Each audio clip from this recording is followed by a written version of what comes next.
In today's video, we're going to be talking all about teeth cleaning and dental hygiene for your cats and dogs and what you can do at home.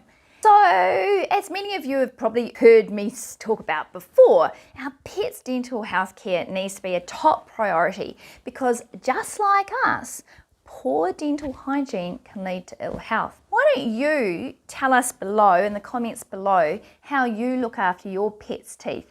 I'd be really interested to know what you're doing now and if this video gives you some more options to think about. Over 85% of dogs and 70% of cats from the age of 3 suffer from dental disease. It's not very good. So if we can help prevent this by cleaning our pets' teeth at home, we can not only improve their health, but we can also probably delay some treatments at the veterinary clinic. In this video, I'm actually going to concentrate on everything you can do at home to help keep your dog and cat's teeth clean.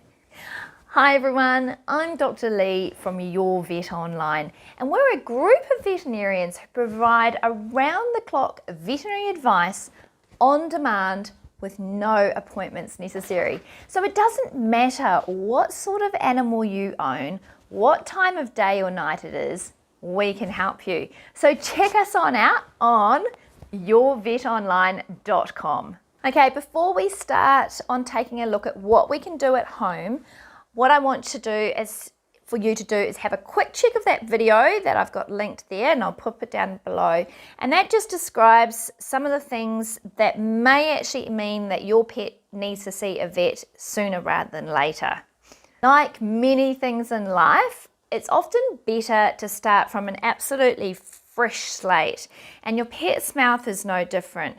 If they've got a lot of tartar and a lot of dental disease, brushing and food and chews and all these other things are just not going to be able to cut through.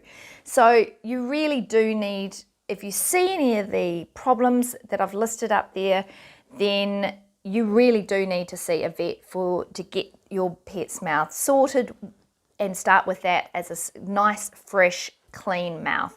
So just quickly, if you see lots of tartar like this, if they've got gums that are red or sore looking like this, if you see broken teeth, or if they're struggling to eat or chewing on one side only, that really does mean you need to get to the vet and get them looked at before we start any of these programs. All right then, let's get right to it.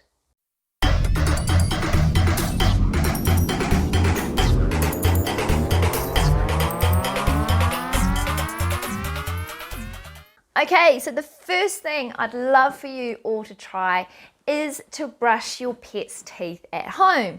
Just about every vet I know and all my colleagues recommend that this is the #1 thing that you can do to help your pet.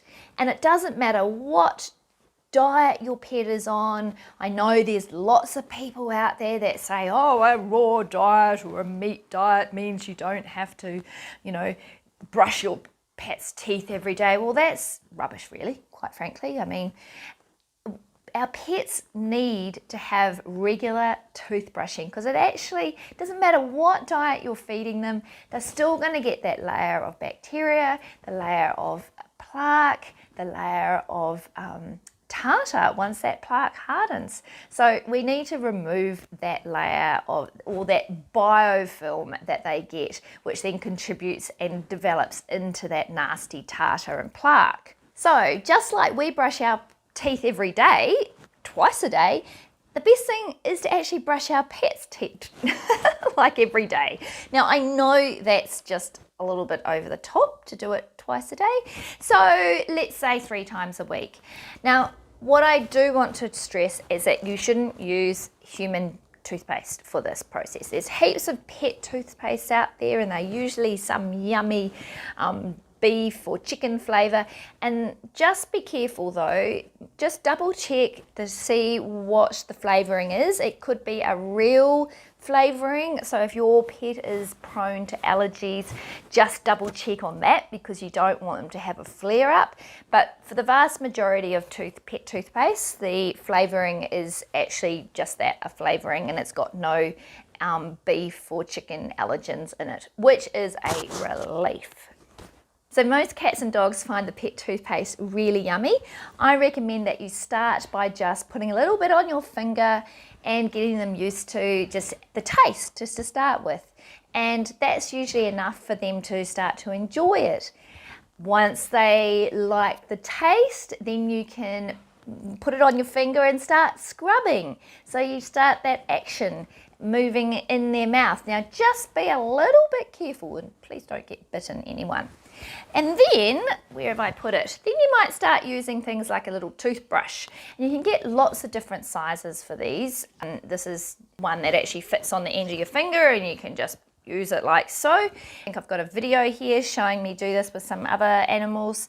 But yeah, it's really, really easy to do that. You just pop the toothpaste on the toothbrush and brush. Now, remember, it's good if you can get everywhere, but of course, hard to get on the inside of your mouth. So this will mean that your pet, whether it's a cat or a dog, will still need to see a vet at some stage to get that tartar and plaque off the inside, what we call the lingual layer, the inside of the mouth, the teeth there. The other thing that I sometimes use is actually, and what I used to use with my old dog, was actually an electric toothbrush. She got really good and she was able to cope with that just fine. So the electric toothbrush is often quite nice and small, so it can get in there. So even if you don't use it buzzing, you could just use it as a scrubber, and it's a nice size for a lot of dogs and cats for that matter. Okay, the next thing that we often recommend is to feed dental treats and chews. Now there are so many on the market, so it's really important that you take a good hard look and actually just see exactly what they're offering when in their marketing spiel, because a lot of these are just a marketing spiel.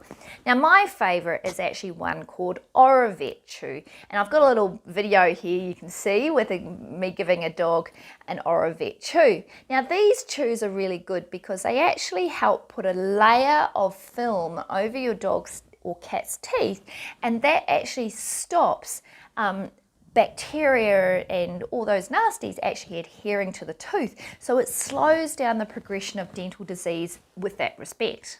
The most important thing with most of these chews is that you actually hold on to them while you're giving the dog.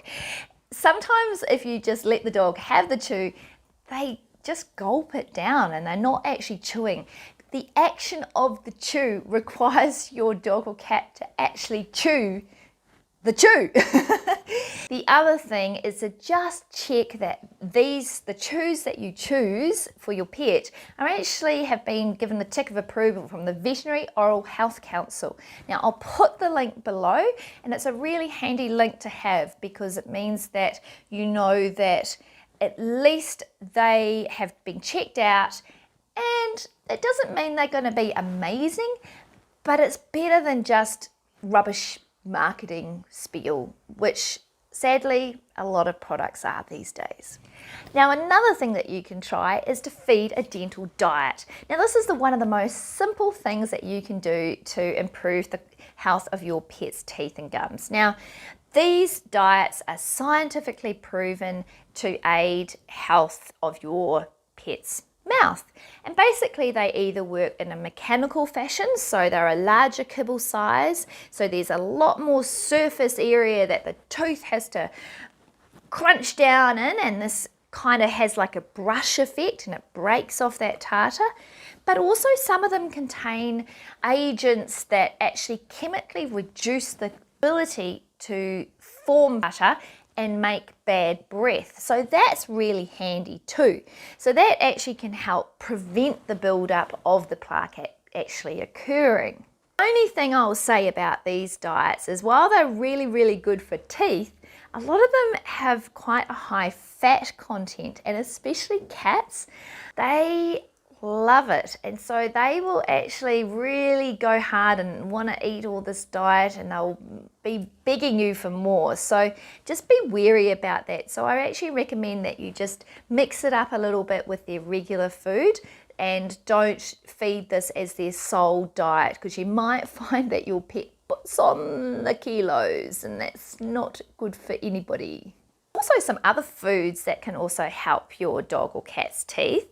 Now, one of my favorites, and this is really good for cats who are smaller, of course, is long strips of beef steak. So cook those up, so they're about finger width wide and about 10 centimeters long, and just pop them in the fry pan, sear them off, and then give them for your cat to chew. And they will chew, and that really helps everything keep going and can help. It doesn't necessarily break off tartar that's already there, but it might help prevent the formation of tartar on those teeth. Of course, bones are a favourite for many people. Now, just remember that there are some precautions when you feed bones. We've put a link to an article below that will take you through it a little bit more thoroughly. But the big things, remember, they've got to be big bones, they've got to be raw, and don't ever cut them. And of course, the other thing, people love, for some reason, to feed chicken necks and chicken carcasses to cats and dogs. Well, I really don't like feeding chicken necks in particular. One, they don't offer enough mechanical action to have any effect. They're too soft. And otherwise, so many dogs just swallow them whole. So what's the point? Other problems we have with chicken necks is that there have been cases of polyradiculitis, which is a really nasty disease that causes paralysis. And this has been associated with chicken necks in dogs. Now, we haven't seen it in cats, but definitely in dogs. And while these dogs do recover, they require really intensive care for quite some time, and it can be months until they actually recover. So for that reason, I really like to avoid chicken necks, especially with dogs, because A, they're too soft, B, dogs swallow them whole, and C, polyradiculitis. It's the triple whammy. No, don't feed them. So bottom line, there are prescription foods that are really good for your pet's teeth. Just check them out again on the Veterinary Oral Health Council seal, which shows what products have actually met these rigorous scientific evidence in managing your pet's dental health. Okay, another thing that we can use is water additives or tooth gels. Now, a water additive is a really good way, and it's really easy to do, to help keep your pet's breath fresh and clean, and it helps to prevent the build-up of plaque. I recommend a product called Plaque Off. It's a Troy product, and it's derived from seaweed, and you simply put some of the powder into your pet's water bowl, measure it out for the volume that you're going to be working with, and voila! That's as easy as it is. And as long as you've got it in every water bowl that your pet is drinking from, it's going to have some action. Sometimes our pets can have a really stinky mouth, and it doesn't seem to matter what you do, the teeth are clean and they look good, you're brushing them regularly, and they still stink.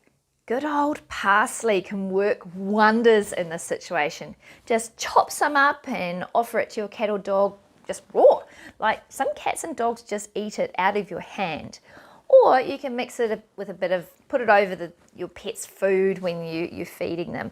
And for some reason, yep, they love it, and it can just help with a bit of a stinky breath. So always remember the little parsley trick, because that's a good one. Good for us too. All right then, in summary, the best way to keep your pet's teeth clean, the breath fresh, and the body healthy for you to provide regular dental checkups with your vet. So we recommend you do those every 6 months. Now that doesn't necessarily mean that they need to have an anaesthetic and be cleaned every 6 months, but they should be just getting checked every 6 months. And some pets you may be able to push that out a little bit further. Other pets, you might even have to bring that in closer to more frequent visits. It really does depend on your pet. Regular 6-monthly vet checkups means at least you're keeping on top of your pet's dental hygiene. The other thing you can do, of course, is to feed a kibble that's designed to keep dental tartar and plaque in check. The number one thing that I personally think is the best is actually to brush your pet's teeth at least 3 days a week. And you can combine that up with feeding some dental chews and using a water additive. All right then guys, I hope that provides you with some good tips to look after your animals' teeth at home. And as I said earlier, if you focus on doing some of these really easy at-home care processes, then you're going to actually A, keep your pet's teeth so much better and healthy, but B, you're probably going to save yourself some money in the long term too, because the healthier your pet's teeth are, the less likely they're going to need extractions and all the other things that could be really quite expensive. All right then guys, hope this has been helpful. Make sure you subscribe to our channel so you don't miss any more of these types of videos, and we'll catch you later.